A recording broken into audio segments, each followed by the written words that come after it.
Oh, yes. This is Not the Top 20 podcast, sponsored by Sky Bet and the Sky Bet EFL Building Foundations Fund. I'm Ali Maxwell. He's George Elek. This is EFL Chat, unfettered and unfiltered. And we've got a hell of a few weeks coming up, travelling across the country, meeting with some incredible people, doing some incredible things and being supported by the Sky Bet EFL Building Foundations Fund. Don't want to give too much away, but we're talking West Midlands. We're talking West Country. We're talking Essex, among others. How you doing, George? I'm good, mate. How are you? Really well. Energised. Yeah, I'm energised. Inspired, I'd say, by Football Clichés Live in Hackney last night. Me and you were in a Wetherspoons together at 11:30 last night. Good God, yeah. And had some nice people coming over to us and talking to us about this podcast, about the England pod. Yeah. Someone came over to me and said that our relationship and banter is the best thing he's ever heard in podcasting. So hello to him. I really appreciated our chat until he was like, the best thing is, like, obviously you're the sensible one and Ali's the fun one. And I was like, excuse me? And then I realised that I sit in these recordings with you, I like riff like mad. Yeah, you're a cheeky boy. And then you edit it and I never listen to it again. And you obviously just edit me out. And apparently I'm like the lame, boring guy that is your Robin. I put you through an AI program that just turns you into a real dullard that says stuff like variance. You and AI are an issue, I'm afraid. Well, you can't spell Ali without an A and an I, mate. I'll tell you that. Yeah, and it's a massive L. Okay. League One had some big wins. And some big wins from teams that haven't necessarily started the season brilliantly. So they took centre stage. They, being Leyton Orient, George, beating Donny 4-0 with an electric performance and two attacking players right at the very heart of it. Yeah, indeed. This was very much needed. What a weird week for Orient. Yeah. Like, if you think about it, Orient fans on like Thursday last week, betting suspended, Richie Wellens off to Luton. I haven't won in, 4 coming into the league, coming into the game now. Like, we're losing our manager, who's the Kiwis one. We're good, we're rubbish. And then it turns out it was much ado about nothing with Wellens. As we'll talk about later on, Luton have appointed someone else. He's in the dugout here. Obviously, there is still speculation around him in Blackpool, but at the moment, it doesn't look like he's going to be going anywhere. And they host Doncaster Rovers, and they beat them 4-0. Two strikers, in Aaron Connolly and Dominic Ballard, linking really well. Yeah. Ballard scoring a hat-trick. Connolly getting another with a really good finish in the bottom right-hand corner, but assisting Ballard for his goals. The two of them working really well. You know, from a Doncaster perspective, like horrendous individual defending, I would say, especially for the first 2 goals. And this was a really bad performance at the back end of what has been a really poor few weeks for them. I was kind of surprised looking at the League One form table that currently Doncaster sit bottom of that. 1 point in 5 games, and that was a 1-1 draw at home to Burton. They've lost to Wigan 3-0, Wimbledon 2-1, Luton 1-0, and now 4-0 at Orient. Yeah, so just a total and utter shambles. Like that promotion momentum has vanished. Yeah. I mean, what's left behind? That's what we'll find out. In the first half, they offered very little. And in the second, they dominated possession. They created some chances. And whilst Orient didn't create lots in terms of volume, it was on the break where they were able to counter-create big chances and put them away. But yeah, Ballard's clearly the story here. I think whenever you get a player who scores a hat-trick, it's always a big deal. He's someone that has promised to do this. You were spot on with your assessment of him on the betting show on Thursday, where you put him up to score, sadly not a hat-trick. But it's funny because his goal-scoring record is like pretty bad for someone who's very much, quite clearly, that's the profile of player that he is. At Reading, he scored 3 in 10 in a loan spell there in 23-24. At Blackpool, he kind of threatened at the beginning of his loan spell to kind of catch fire, but it didn't really happen. He then went to Cambridge in the second half of last season in a poor team and struggled for goals there too, scoring 2 goals in 17. So he scored 3 goals last season in quite a few minutes. But that kind of reminds me of a player called Charlie Kellman, who went to Leyton Orient last season under Richie Wellens, who had promised to score goals, was that profile of player, but never found a way to be prolific. And under Wellens, he did that. And we're already seeing with Ballard getting 6 goals already in his loan spell at Orient, in his permanent spell at Orient, that they may have lost a loanee and brought in a player, a younger version, who is their own, who can also score a lot of goals. And this is the day that I think he really appears on the consciousness of a lot of EFL fans. Until 18 seconds ago, I thought he was on loan from Southampton. So did you not hear me correct myself? And wow, the fact that they've got him perm could be pretty mega. This is a guy that scored loads of goals for Saints youth team. Saints have one of the best academies in the country. He was taken very seriously there, played England 17s, 18s, 19s, 20s. Hasn't made his under-21s debut, but given there's not a ton of depth in the striker position, Mabama of Stoke is the current starting number 9 for the 21s. Could well get a chance next month if he scores a couple more goals. I really, really like him. Speed, movement, finishing, like low, hard finishing into the corner. Love that. Love the fact that Wellens, and you brought up Kelman, and that's a really good point to make, not as fast as some managers in this pyramid about pure size and physical ability to bounce off defenders.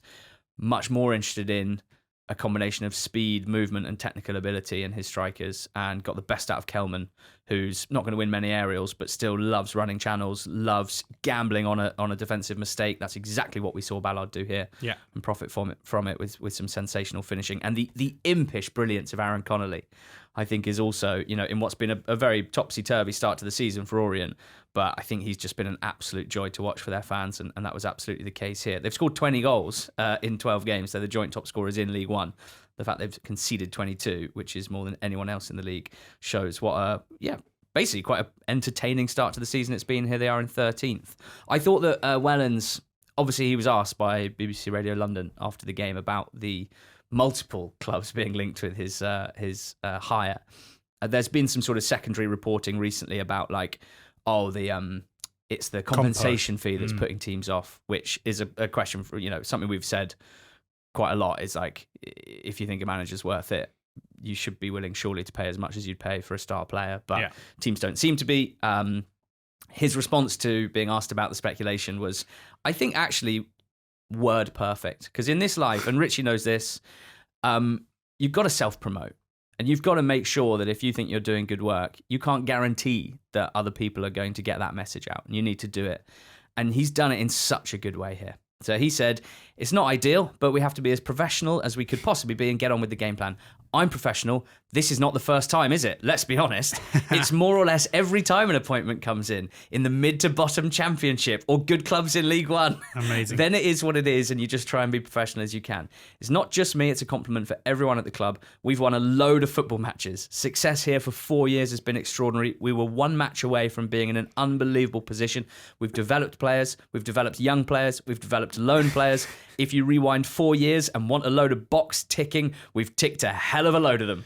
Is that CV? How good is that? Is that? I mean, Chat GPT. Well, he said into that, can you write me a CV in post-match interview format, please? I mean, it's all true. Yep. It's very much, I would say, putting himself in the shop window by laying bare all of his achievements and exactly whereabouts he sees his next job being.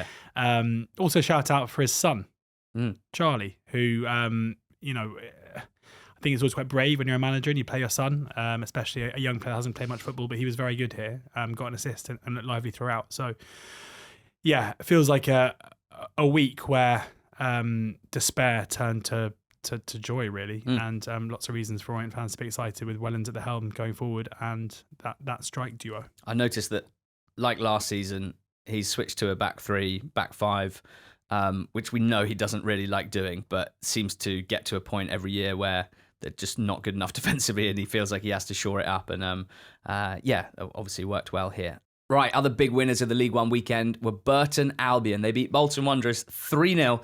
That is this week's Sky Bet surprise. The surprise result, the surprise winners in the EFL as per Sky Bet odds. 15-4 you could have got about a Burton home win here, and they won handsomely. That means in their last 3 league games, they've won in Cardiff, they drew in Doncaster, and now they've beaten Bolton. They are very much righting the wrongs of that last home game they had before this one, a 4-0 defeat at home to Argyle. How did they do it? Well, in keeping with the scoreline, this wasn't just some sort of smash and grab 1-0 victory from an underdog. Yes, they needed to defend well. And there's Finn Delap, brother of Liam, son of Rory, making a big block to deny Sam Dalby early in the game. Bolton came out pretty quickly. But towards the end of the first half, Charlie Webster, the star brewer, drives into the box, tripped, penalty given, and big Jake Beasley scores it. Now, second half, you'd expect Bolton to pile on the pressure, but no. Tavares picked out. That's Beasley's strike partner. First shot saved, second shot buried, 2-0. And you can just see after that the confidence that Burton have, and to the extent that Bolton's back line just got rattled. They were rampant. Beasley had one off the line, having been threaded through, and then he ran clear and made the most of some pretty disastrous defending to roll into an empty net, taking out penalties. That was Jake Beasley's 28th shot of the season, and he finally has an open play goal. According to FOTMob, 4.89 non-penalty expected goals generated for Beasley this season, and he's got the goal. And boy, does he deserve it, because it's always worth pointing out that strikers are not just their finishing ability or their goal-scoring record. What Beasley's been doing this season, and him staying fit, has been huge for Burton and will be huge for him as well after a difficult few years, is so much more than be a goal threat. Size, he brings others into play, really selfless attacking player, a focal point for them, which is really important to the way that they play. And here had his starring moment, a big brace against a team in Bolton that he's already scored a brace before previously for Blackpool. This was basically the perfect team effort, I think, from Gary Bowyer's team. Defenders made blocks, goalkeeper made saves, and attacking players created and took chances for an excellent 3-0 win. For Bolton, they went 4-4-2 here. Dalby's been waiting in the wings, having signed in the summer and then picked up an injury in pre-season. Burstow in his place has scored a lot of goals. And Schumacher tried Burstow with Dalby here. Now, you could look at the result and say, didn't come off, backfired. Dalby did have two pretty good chances in the first half. On another day, they could have been 1 or 2 up, and that would have looked like an absolute masterstroke. And it's like that, isn't it? So dependent on finishing at times and in what you do in both boxes. The one thing that really stands out is that with Thierry Gale having picked up an injury, Sissoko just not having the impact his talent suggests at all on the left of their attack. Someone who, played for Argyle at the start of last season and looked quite lively in flashes, but for some reason just isn't able to impact games as consistently as his talent would suggest. And that's something for Schumacher to sort out, especially if Gale is injured. I think the relegation battle in League One is interesting to me, George, and Burton obviously a big part of that, because 3 games ago they were right at the bottom of the table, but in getting 7 points against Cardiff, Bolton and Donny, really, really impressive. Some of them have been picked up smashy and grabby. This one very much deserved. I just think that relegation battle hasn't really taken shape yet. If you look at the fact that it's still way too early just to focus on league position, right? You could say Orient are 13th and Rotherham are 22nd. There's 10 spots between them, but there's only 3 points. Yeah, so over half of the league are still a single-figure price relegation with Sky Bet. But you got 3 teams who are odds on in Peterborough, Exeter and Burton, who are therefore seen as the most likely, with Rotherham even money. So they're kind of the most likely. But yeah, I agree. I mean, it feels still very open. Northampton, Blackpool, Reading, kind of making up that kind of favourites, who are kind of 5-2 or shorter. So yeah, whilst I agree with you, it hasn't taken shape yet. I think what will happen is there will be teams within this kind of bottom 10 who will make it very obvious that they are going to get out of the kind of single figure price area soon. Like, I think Plymouth Argyle, for example, will be one of those who are currently 92 for relegation. Like, I think it'd be pretty hard to make a case for that being value. Whereas the ones at the top, the likeliest to go down, the likes of Posh, Exeter, Burton, Rotherham, to an extent Northampton, Blackpool, we're going to have to see massive improvement for them to show that they aren't in danger. But Burton are an interesting one. Like, it feels like they're a team. There are a couple of teams who won on Saturday, certainly won in League Two, where results have been really bad this season, to compound what was a fair amount of negativity before a ball was kicked. Whereas actually maybe there's been some evidence to suggest that this day was going to come, where Burton have definitely had days this season where, like in particular the Stockport game, remember, where they were 2-0 up and the better team against 10 men and somehow managed to only draw the game.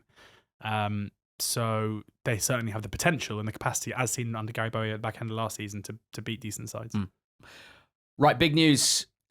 A team that didn't play over the weekend but made a managerial hire announced today. Jack Wilshere is the Luton Town manager. Jack Wilshere, 33 years old. Born in Stevenage, Hertfordshire. Not a derby, remember, Stevenage, Luton. Not a derby, but it is close. Grew up in Hitchin, Hertfordshire. Now he's in beds with Luton Town. And it's his first permanent senior managerial job. We saw him a couple of games at the back end of last season when he stepped in after Johannes Hoff-Torp's sacking at Norwich, where he'd been, or for whom he'd been working. And he had a stint with Arsenal's under-18s as well, where he is credited with aiding the development of players such as Miles Lewis-Skelly, Ethan Waneri, and only Max Dowman. What do you think about Luton making this choice? Because back-to-back relegations and an average start to the season. It's not been as bad as some people seem to suggest. They're 11th. They've won a fair amount of games. They've lost a fair amount of games. But they've gone for a first-timer.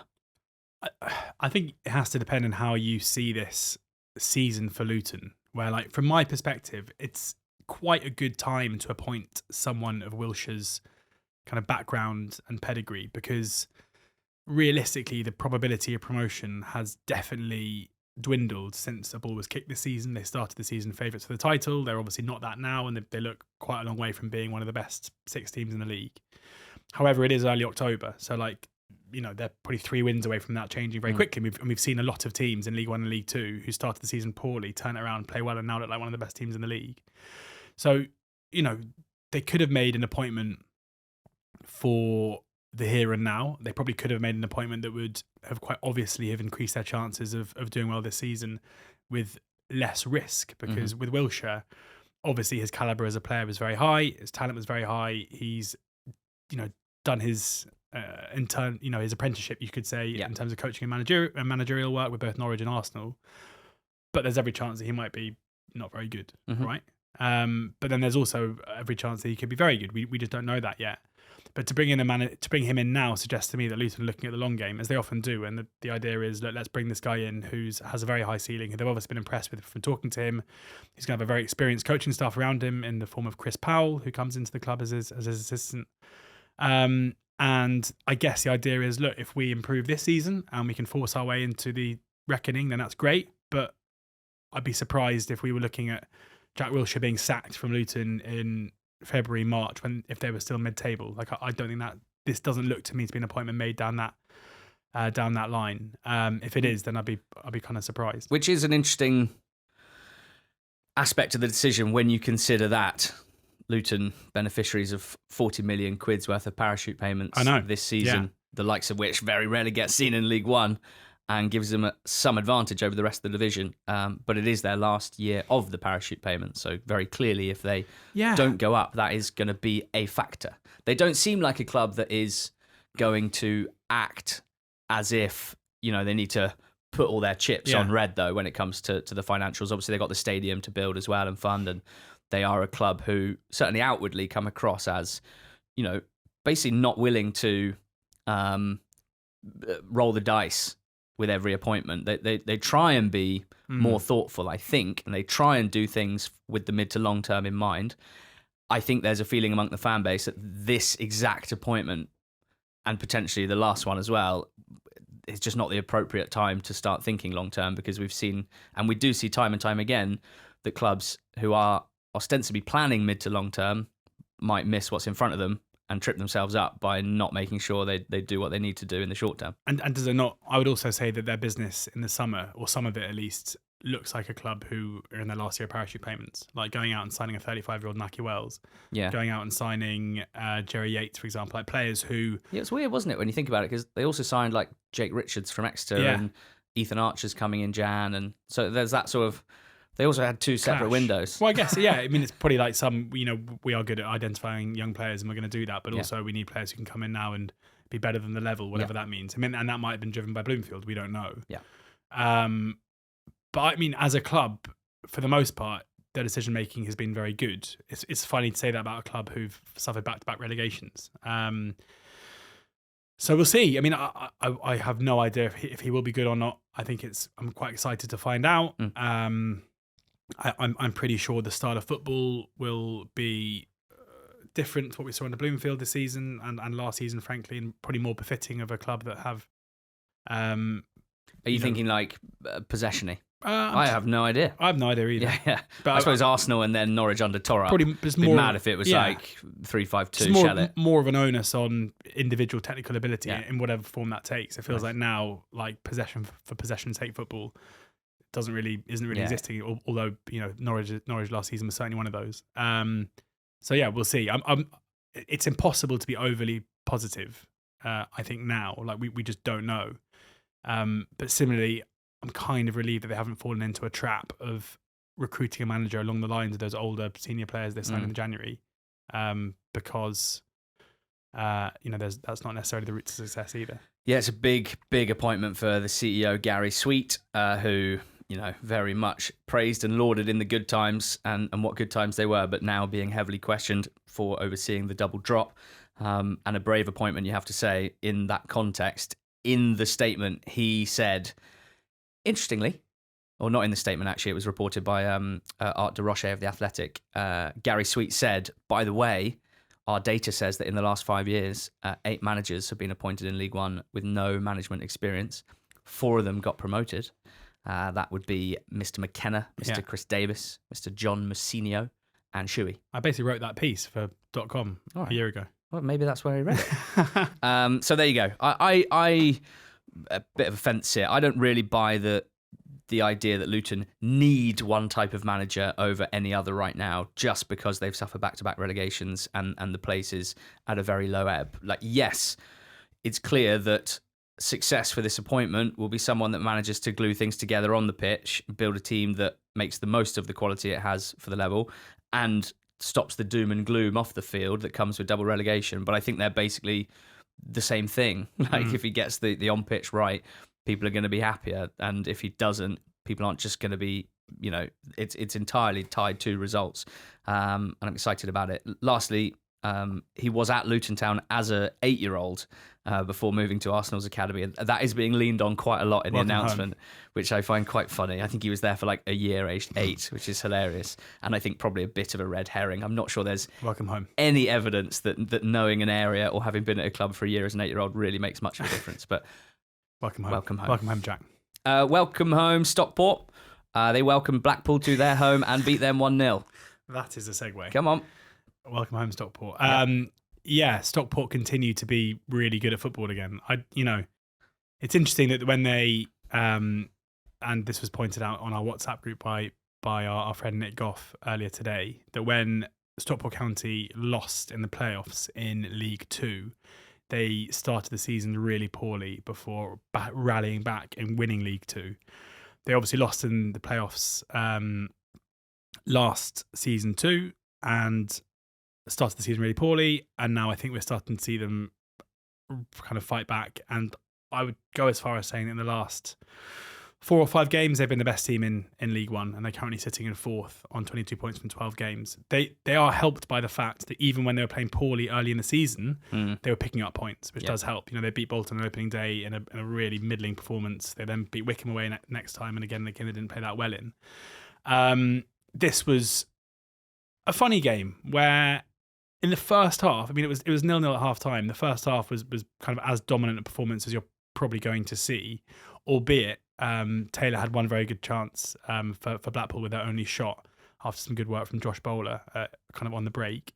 But other than that, Stockport absolutely bossed it in terms of territory, chance creation, just everything. That was like a complete outclass from the home team. And the second half was a bit different, where it was much tighter. The goal from Olowu came kind of second phase of a set piece. Blackpool will be frustrated by their defending of it. The set piece came to the back post, kind of looping header sent back into the area, which he was able to divert home from close range. And then Blackpool kind of turned the screw a little bit, created some half chances, were very much kind of in the ascendancy in the last 10-15 minutes or so without causing Stockport too many troubles, too many issues. This has been a bit of a theme for Stockport, apart from the way they saw out the game against Huddersfield last time out. They have been a little bit shaky once ahead, but at 0-0, they are a serious team at the moment. And in my mind, certainly one of the best teams in the league and an absolute candidate. We're just over 2 months into the season. I think now is where we see kind of early season form that wasn't sustainable start to drift, or we see, for whatever reason, teams that start slowly and their quality shining through, like Stockport are the ones for me now, where I think they are a proper candidate for promotion. What are you laughing at? You said an absolute candidate. Yeah. Earlier, and that's just the most football cliches thing I've ever heard in my life. I want to get in their next live show. A few complaints I've seen from County fans about again, like not feeling very comfortable seeing a game out where, as you say, they were clearly the better side. But they are the only team in League One that has scored in every game so far this season. We had Northampton 1, Rotherham 2 in the 2 p.m. kickoff on Saturday.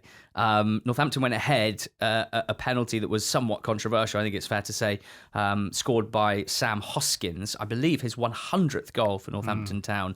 Not many players in the modern game, and possibly not in the olden days game either. I don't know the stats for that, but it doesn't feel like many players at League One, League Two level get to 100 goals. That is absolutely something to be strongly celebrated. But even though looking at the league table, you might think Northampton with a 1-goal lead at home would see this out. Rotherham came back and won it. Rafferty crashing the box from the right side of, he's the right centre-back, isn't he? Heading home at the back post. Headed back across from Hugo. There was Rafferty to equalise. And then Josh Benson, a lovely technical player that has consistently struggled to stay fit, but is fit. Showed off his lovely technical ability with a free kick that won the game for Rotherham. But this means more than most away wins do. And I'll tell you why. It's Rotherham's first this season at the 6th time of asking, so it's not been a great team to follow so far this season, but it's not the longest run you've ever heard. They only won 5 of 23 last season, so it's 6 in 29 trips since relegation. In the Championship, 2 seasons before that, they won 2 out of 46 across 2 seasons. So that was the 8th win that Rotherham travelling fans have seen in 75 games. And I polled the squad and those who go to away days to ask what's the average cost per away day. And I suggested maybe about £100 if you take into account match ticket, travel, food and drink. And that was broadly agreed with. Some are more, some are less. Yeah. Depends where you're based. Depends travel. Exactly. Yeah. If we go with £100 CPAD, cost per away day, then that's $7,500 that a Rotherham fan would have spent watching his team away from home in the last 3 and a bit seasons. And before this win, it was 7 wins in 74. So that would mean over £1,000 per win seen. But this win, now it's 8 in 75. That just takes it back into triple figures. It's now only £937.50 per away win. What would you say is an acceptable amount of money per away win? Well, I expect them to win every game, so £100. £100 per win. Okay. It's a good question. How many, on average, how many away wins from an average team in an average season? 23 games, maybe 7? I think 7 or 8? I think you want to dream of, Sure. Best case scenario, you want to get double figures, don't you? Basically. Oh, yeah. But looking at, just because I've got it up, the Championship, you might get 6 teams winning 10 or more. Yeah. So that's where you want to be. You want to be in that double fig spot. Anyway, big win for them. Well done, the travelling fans. And yeah, I've noticed they look pretty good in attack at the moment, Rotherham. We've pointed out their defensive deficiencies in that game against Bradford. But both the goals they scored in that game were lovely, and some pretty good stuff here as well. Using width well, playing with speed, getting good balls into the box. I saw Nombe came back off the bench, Hugo off the bench as well. So might look a bit stronger in the next few weeks. Be aware of that. Northampton, really disappointing for them after a strong start to the season. You can take the positives and look at the fact that defensively their record is excellent, even conceding 2 here. It's only 10 in 11 games, which is brilliant. But oh my God, 8 goals in 11 games. And this one, a dodgy penalty, is pretty bleak. Shout out Ethan Wheatley, who played for the England under-20s on Friday night and then played for Northampton off the bench on Saturday, That's 2 p.m., class. which is pretty cool. Yeah. George, Wigan 0, Wycombe 1. Ring the bell for 3 points on the road for the first time this season. Yeah, a big win for Wycombe. Their second time they're beating Wigan away from home this season, having beaten them in the Cup as well. This was a pretty bad game. There wasn't much to report on it. Wycombe having 5 shots in the game, taking their one kind of biggest opportunity with Bell finishing well. I think Ryan Lowe will be pretty frustrated at the manner of the goal. It was very, very easy, just an easy ball out wide, a first-time cross, and Bell unmarked the back post to divert home. And Wigan kind of had a few opportunities. Dara Costello had one right at the death that was well saved. But this was, not a great advert for League One football. But I think for Wycombe fans who have been really frustrated at their team for most of this season, to see them kind of grafting away from home, going ahead in the first half and seeing the game out will be a relief, because I think some of the criticisms about the side prior to Duff's arrival was not being particularly not having that graft and that ability to grind results out. For Wigan, it's kind of, after a promising start to the season, it's a bit of a struggle now. Their last win came back on the 13th of September. And since then, they've been beaten by Bolton, by Cardiff, and now by Wycombe, with the draw against Plymouth in between. So maybe kind of a tricky run of fixtures to blame for that. But similarly, it feels like, that early season promise has maybe dissipated a little bit. For sure, absolutely. Wimbledon drew 1-1 with Port Vale. Vale now unbeaten in 5 with 3 wins and 2 draws. Wimbledon's winning streak ends at 4. And even though Wimbledon gave up a lead here with a late equaliser, and even though that goal came after a pretty costly, pretty unfortunate slip from Alistair Smith, I don't think there can be too many complaints. Vale were certainly the better side to start the game. The better side in the first half, came closest to taking the lead, and were the better side for the third time. I'll say it. Hit the bar from a George Byers header. Wimbledon went into this without Lewis and Johnson, their two sort of star centre backs, and Matty Stevens as well is out for a couple of weeks at the top of the pitch. So we thought it might happen. They have had this core of players that have started almost every game, and injuries are going to start to disrupt that. And it's up to those waiting in the wings to come and make an impact. Now, Antoine Hackford did that. Former Vale loanee, came off the bench, added a little bit of speed at the top of the pitch, as he's been doing well this season, and anticipated some spin brilliantly here. Spinning ball in the box, defender went one way. Hackford realised it was going to basically rag like it was coming out of the rough, and he picked it and got his toe on it and found the far corner. But Devante Cole poached that equaliser towards the end for Vale, and I think quite an entertaining game, really. I was watching on my phone in the pub with my daughter in a pram and 2 quite leery terriers at my side, and I think everyone thought I was a bit weird, but I was loving this game. Very entertaining. I thought you were weird. I think I was pretty jealous. I think both teams can be pretty pleased with how they're going here. Like, obviously Wimbledon have the loftier league position, but Port Vale, we will say it again, they have the best XG against in League One this season. And they have the 6th highest XG for. This is a very, very serious football team. They showed that here, and they will fly up the table even further than they already have if these performances continue. Another 1-1 draw, George. Exeter and Reading. Feels like not a great result for either side, really. And both sets of fans pretty disappointed.